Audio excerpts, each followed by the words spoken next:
Kita mungkin kalau orang yang sangat tipis ilmu agamanya akan terpengaruh dengan ajaran-ajaran Khalid Basalamah, Syafiq Basalamah, Firanda dan sebagainya, Abu Jawas dan sebagainya. Saya sebut aja. Mungkin akan terpengaruh, oh ini nih ajaran yang paling benar. Oke, ketertarikan itu. Lalu kemudian masuk, setelah itu terbangun kesadaran-kesadaran kognitif di dalam kepalanya bahwa saya yang paling benar, orang yang berbeda dengan saya pasti salah. Klaim-klaim kebenaran ini yang membentuk orang kemudian berusaha melakukan pemberontakan-pemberontakan kolektif yang akhirnya membangun jiwa orang menjadi teroris. Ustadz-ustadz Wahabi yang hari ini tampil di TV itu adalah pembuka. Produk akhirnya teroris, Pak. Ideolog-ideolog dan pentolan-pentolan teroris yang ditangkap itu sudah ketemu dengan saya dan saya pastikan mereka Wahabi semua.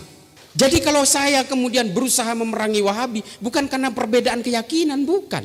Silahkan menggunakan paham Wahabi itu sepanjang tidak mengkafir-kafirkan orang yang berbeda. Karena apa? Picu dari bangkitnya terorisme adalah ketika dia sudah menganggap orang yang berbeda itu adalah orang-orang jahiliyah yang halal darahnya. Saya selalu nantang ini orang-orang pengusung khilafah dan orang-orang Wahabi ini, ayo debat sama saya. Live streaming ke seluruh Indonesia nggak apa-apa.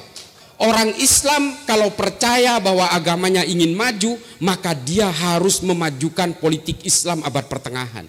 Makanya kemudian Hizbut Tahrir, Ikhwanul Muslimin dan kelompok-kelompok minoritas seperti Syiah Rafidah termasuk Ahmadiyah semuanya ditampung di negara barat, dijadikan markasnya di negara barat, dibiayai oleh negara barat untuk mengglorifikasi itu di negara-negara Islam. Mustahil orang Islam ini diwajibkan menegakkan khilafah. Kalau diwajibkan menegakkan khilafah tidak ada satupun negara yang menggunakan sistem khilafah. Artinya semua umat Islam di seluruh dunia ini berdosa. Wahabi itu karena belum berdaya aja mereka. Kalau mereka besar jumlahnya, tumbang Pak negara ini.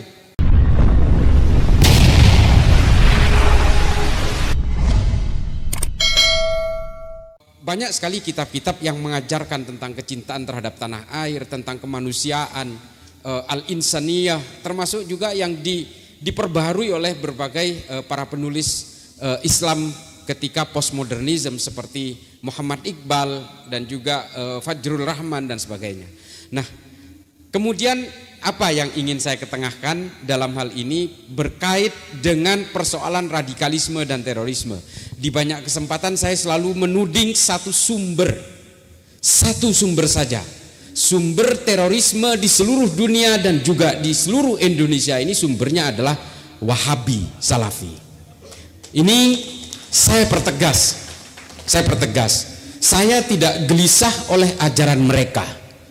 Seandainya bukan ajaran ini yang menjadi picu dari gerakan-gerakan radikal dan teror di seluruh dunia, mungkin saya tidak akan pernah membahas ajaran ini.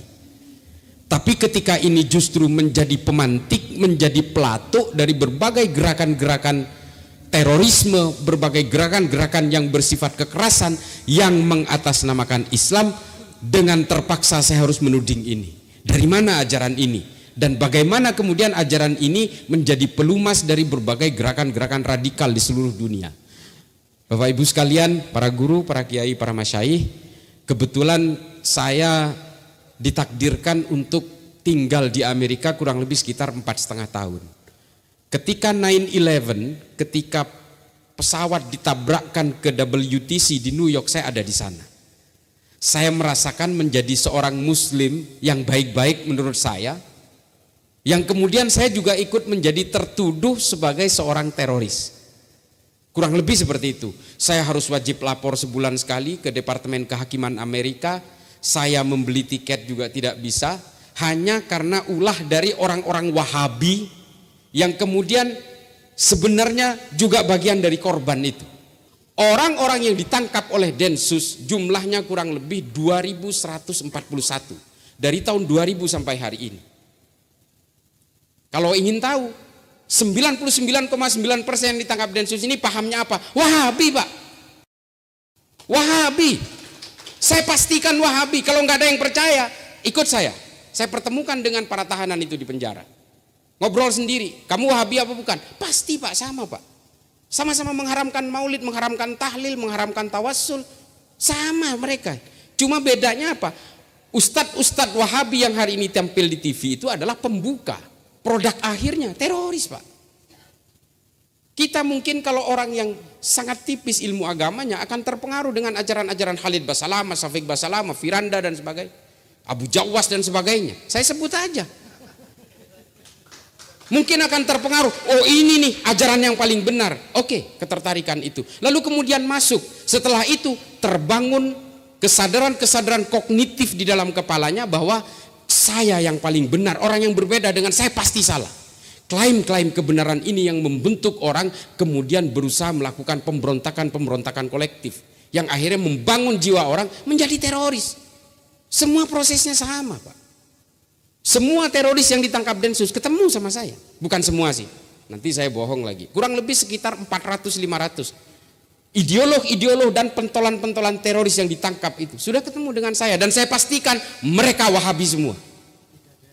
Tidak ada yang NU. Ada sih, ada. Bukan NU tapi FPI. 2141 orang itu 4 FPI. Kelompoknya Hussein Hasni, dia merakit bom di Jakarta, di Condet dan Bekasi. Mereka akan meledakkan di beberapa titik di Jakarta karena mereka tidak terima Habib Rizik ditangkap. Yang satu Katolik, dia ingin memeras pemilik Mall Sumarekon Serpong dengan Bitcoin. Karena tidak mau bayar, diledakkan mallnya. Namanya Fernando, Katolik. Yang satu adalah Johnson Dang Siagian, beragama Protestan. Dia ingin meledakkan pos polisi di Jatiwarna. Sudah itu, selebihnya Wahabi, Pak. Wahabi. Kalau nggak ada yang percaya, saya itu hari ini di medsos itu betul-betul diserang. Saya penjual radikal-radikul. Saya dulu sebelum kerja di Mabes Polri sama, Pak, pikirannya apaan ini? Ini semua normal kok. Ini teroris ini jangan-jangan dibuat ini sama polisi supaya polisi dapat anggaran dan mereka punya kerjaan. Wallahi tidak, Pak. Saya kader NU yang ada di dalam Mabes Polri, wabil khusus di Densus 88. Saya tahu persis.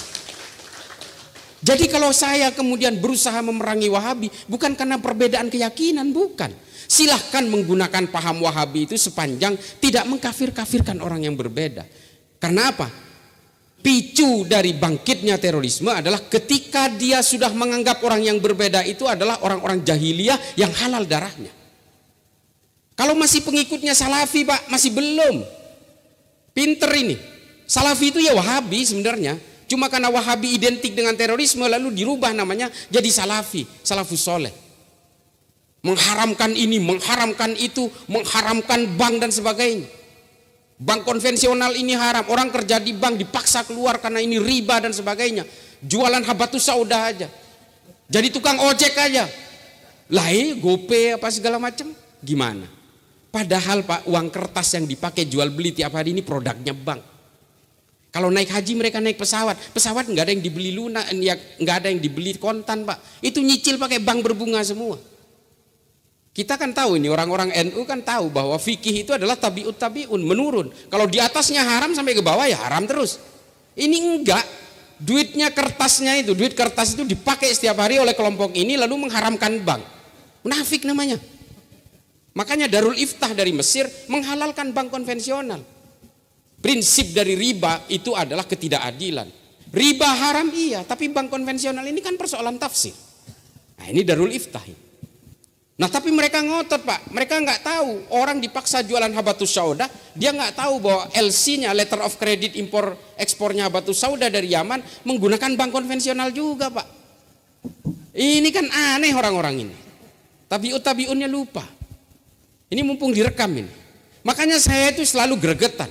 Saya selalu nantang ini orang-orang pengusung khilafah dan orang-orang Wahabi ini, ayo debat sama saya. Live streaming ke seluruh Indonesia nggak apa-apa. Jangan pakai dalil tapi. Kalau pakai dalil berat, Pak. Sampai kiamat dalil ini selalu didebatkan. Orang yang nggak baca kunut dan yang baca kunut itu sama-sama punya dalil masalahnya. Kita pakai rasionalitas berpikir dan pakai rujukan-rujukan tarikh. Kita pakai rujukan dari Ibnu Athir, Ibnu Katsir, Al-Mas'udi, Imam Suyuti, At-Tabari. Kita pakai itu.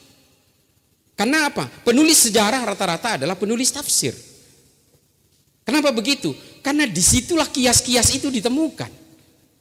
Nah orang-orang seperti orang Wahabi Salafi ini selalu menggunakan ayat sebagai terjemahan-terjemahan tekstual.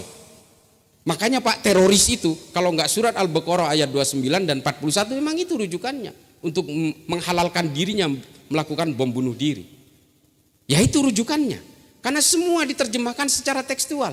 Padahal ayat-ayat ini diturunkan setelah perang Tabuk. Perang Tabuk ternyata Rasulullah kecewa terhadap orang-orang yang tidak ikut berperang karena jauh. Lalu dikatakan oleh Kanjeng Nabi bahwa ini orang-orang munafik ini harus diperangi ini. Semua yang tidak patuh terhadap hukum Islam ini harus diperangi semua. Nah ini yang dipakai. Makanya kemudian Pak, kesimpulan saya dari apa yang saya ceritakan termasuk dari bukunya Philip Hurihiti itu adalah bahwa yang memporak-porandakan Islam itu adalah ketika orang Barat memperkenalkan mimpi-mimpi politik terhadap orang Islam. Politik inilah kemudian mimpi-mimpi khilafah, mimpi-mimpi kebangkitan Islam, dan kita itu diminta oleh orang-orang Barat bahwa orang Islam kalau percaya bahwa agamanya ingin maju, maka dia harus memajukan politik Islam abad pertengahan. Makanya kemudian Hizbut Tahrir, Ikhwanul Muslimin, dan kelompok-kelompok minoritas seperti Syiah Rafidah termasuk Ahmadiyah semuanya ditampung di negara Barat, dijadikan markasnya di negara Barat, dibiayai oleh negara Barat untuk mengglorifikasi itu di negara-negara Islam. Coba ini logika Pak. Kantor pusatnya Hizbut Tahrir itu di London Pak. Padahal mereka ini mengharamkan demokrasi tapi hidupnya di negara-negara demokrasi. Biayanya dari London, dikirimnya sampai ke Boyolali sana, ke kedoknya itu ekspor impor beras. Kita paham karena saya kerja di dalam Pak.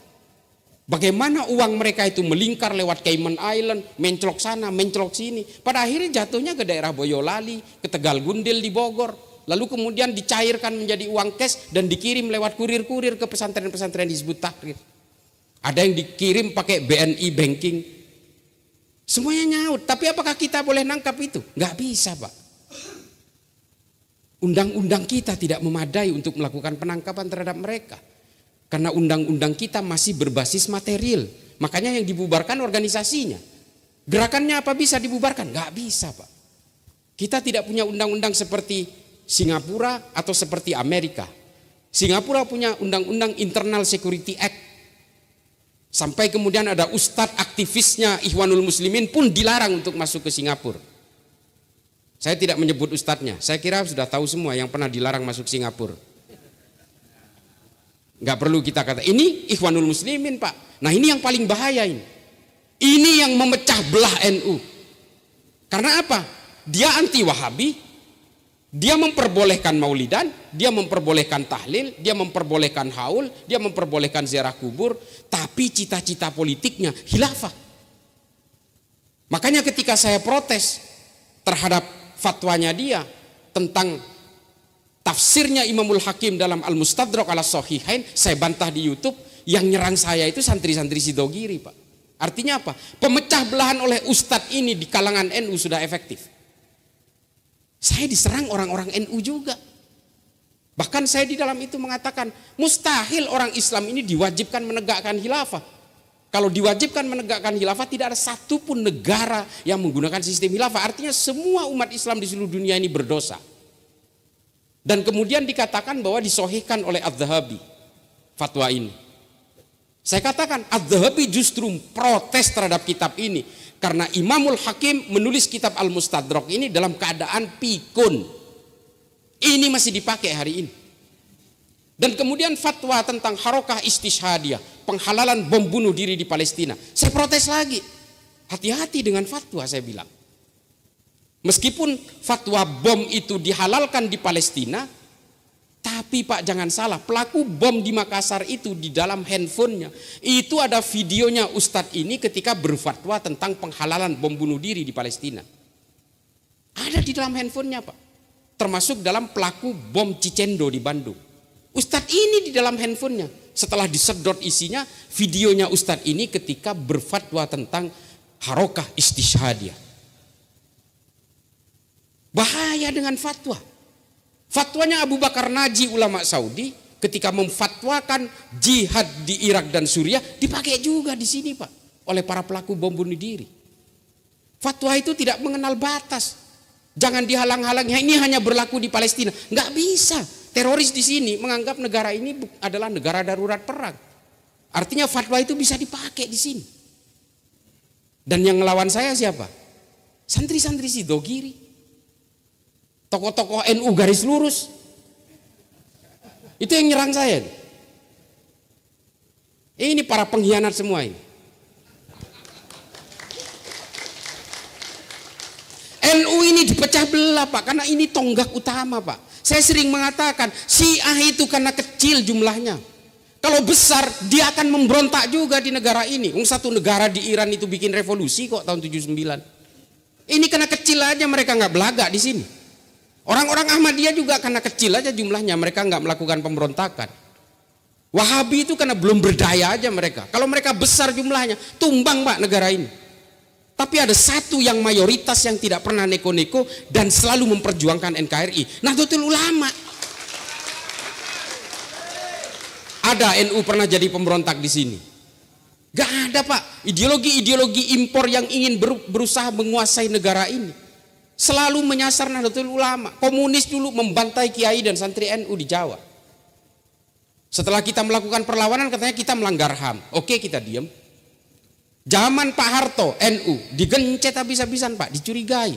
Sampai Gus Dur itu diberikan tokoh tandingan namanya Abu Hasan dalam muktamar NU di Cipasung. Karena tidak mau, kalau Gus Dur berkuasa dia bisa mengambil alih negara ini dari saya, kata Pak Harto. Tapi ya alhamdulillah Gus Dur tetap memenangkan muktamar itu. Selalu dicurigai, digencet. Sampai Gus Dur pun ketika jadi presiden diturunkan paksa Pak oleh gerombolannya gelandangan politik. Apa ada orang NU yang ngamuk? Bikin aksi 212, terus kemudian datang ke menjadi Monas Limin gitu. Terus kemudian bikin rusuh di Jakarta. Enggak ada Pak. Apa kata Gus Dur? Tidak ada jabatan yang bisa dipertahankan mati-matian di dunia ini. NKRI jauh lebih penting daripada saya, kata Gus Dur ini. Makanya kemudian kalangan Nahdien sadar negara ini jauh lebih penting. Ini NU bos, besar 80 juta lebih berdasarkan Kartanu yang udah hilang sih. Nah besar Pak, tapi apakah pernah punya keinginan NII yang cuma seuprit dipimpin oleh Kartosuwiryo, seorang penandatangan Sumpah Pemuda. Karena dia kecewa tidak diberi jabatan yang empuk oleh Presiden Soekarno, dia memproklamirkan NII di Tasikmalaya beberapa bulan setelah kemerdekaan kita. Dan kemudian membuat firqoh-firqoh pemberontakan, DITII Kahar Muzakkar, DITII Andi Aziz di Makassar. Ini kelompok kecil ini. Udah pikirannya udah macam-macam ingin memberontak ke negara ini. NU nggak pernah. NU digencet ya diam aja. NU hebat, berjaya. Ya enggak juga, enggak sombong-sombong juga. Enggak sombong-sombong amat, ada sih sombongnya dikit. Nah ini loh NU. Sama Pak, makanya kemudian semua berbagai gerakan-gerakan impor itu menyasar NU pada akhirnya. Orang Wahabi. Ada saudara kita tua juga kadang-kadang ikut-ikutan menjadi Wahabi lokal ini. Ini mohon maaf. Ini padahal kita ini satu tim dalam sekoci. Gak boleh. Ada juga yang kadang-kadang nyerang. Kemarin ada salah ucap dari salah satu peneliti dari BRIN. Hanya kesalah ucap dilaporkan ke polisi dan sebagainya. Sudahlah, kita ini NU ini udah diliberal-liberalkan, dikafir-kafirkan berpuluhan kali, ribuan kali, bahkan dinerakakan ribuan kali, diam aja kok. Saya ini Pak, sebelah-sebelah. Bapak saya dari organisasi kakak tua ini. Nah ibu saya ini NU sejati.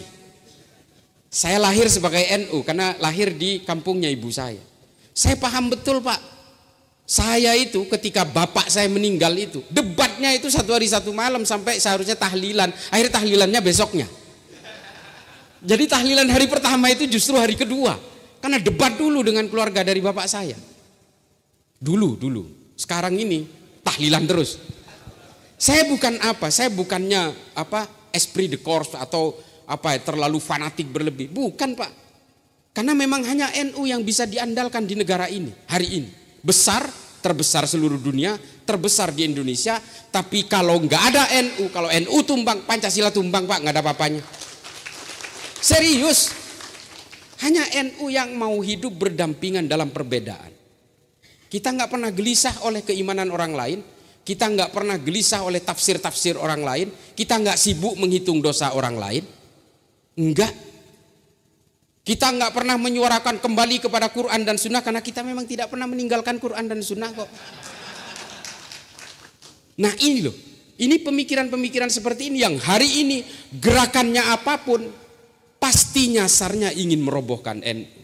Nah oleh karena itu kemudian NU kemarin mengeluarkan satu konsep fikih peradaban dalam satu abad NU. Kebetulan saya dilibatkan di situ bersama para ulama dari Suriah, dari Libanon, dari Mesir.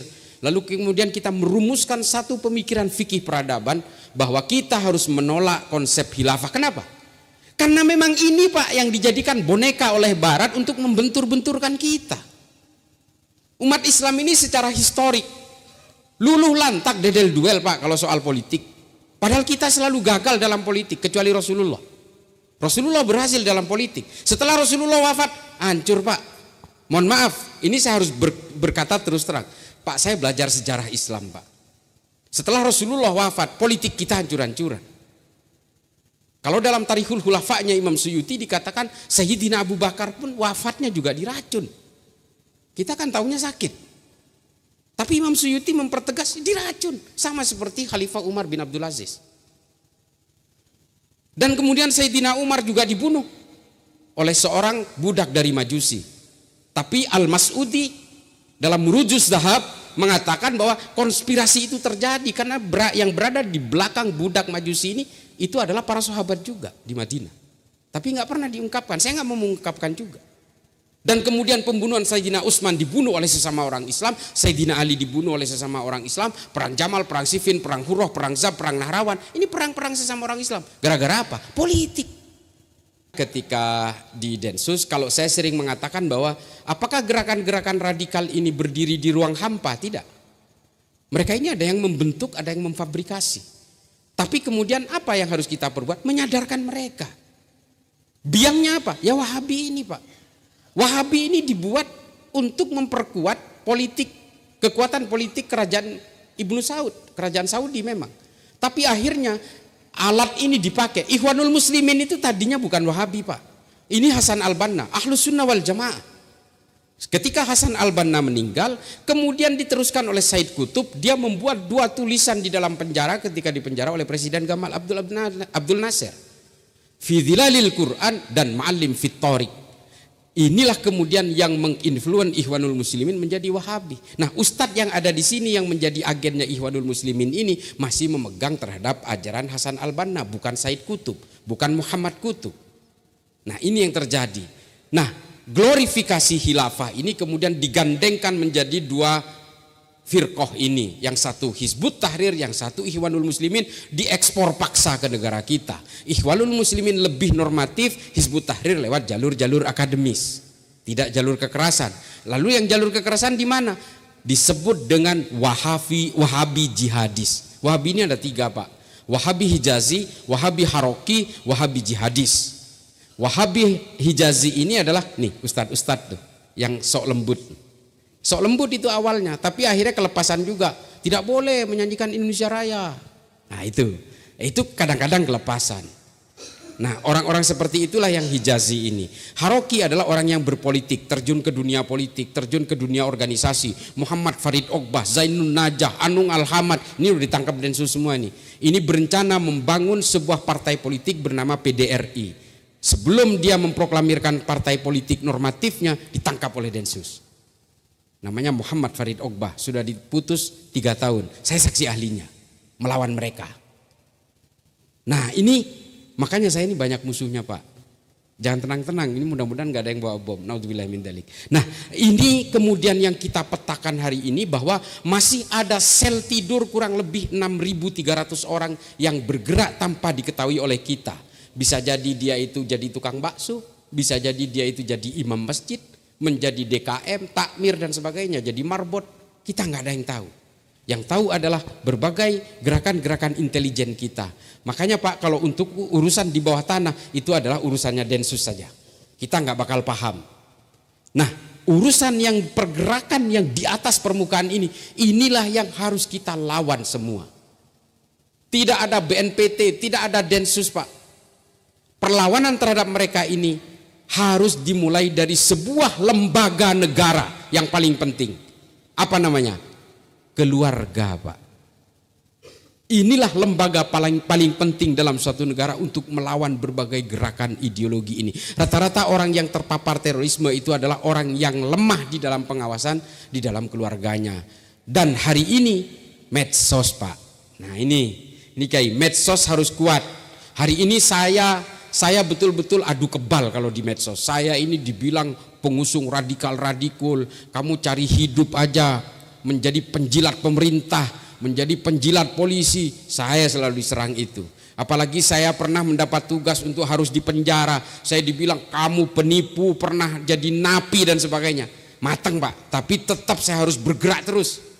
Saya harus terus bergerak. Nah, teman-teman dari kalangan NU yang masih muda-muda, dari adik-adik sekalian, mari bergerak lewat jalur media sosial. Karena apa? Keterpaparan dari media sosial ini sudah terbukti. Ada 2 orang perempuan, yang satu namanya Zakiyah Aini, yang satu Siti Elina. Yang Zakiyah Aini adalah yang masuk ke Mabes Polri membawa airsoft gun yang kemudian mati ditembak dari segala arah di Mabes Polri. Yang kedua adalah Siti Elina yang mencuri senjata pamannya, pensiunan angkatan laut, dan ingin menyerbu istana negara. Ini dua-duanya terpapar di media sosial, Pak. Nah ini bahaya, makanya pengawasan di dalam keluarga ini menjadi penting. Oleh karena itu, Bapak Ibu sekalian, mari kita perkuat pendidikan agama, benteng-benteng moral di dalam keluarga kita. Kita ajari anak-anak kita tentang bagaimana menghargai kemanusiaan lewat keyakinan agama. Karena kata Habib Al-Jufri, al-insaniyah qabla tadayyun. Sebelum kamu memahami agama kamu, kamu harus mengenal dulu kemanusiaanmu. Ini kata Habib Ali Al-Jufri. Oleh karena itu, Bapak Ibu sekalian, mari kita bawa sama seperti anjuran dari para ulama NU bahwa dengan beragama kita ini harus mempertebal rasa kemanusiaan dan selalu membentuk kedamaian. NU itu begitu.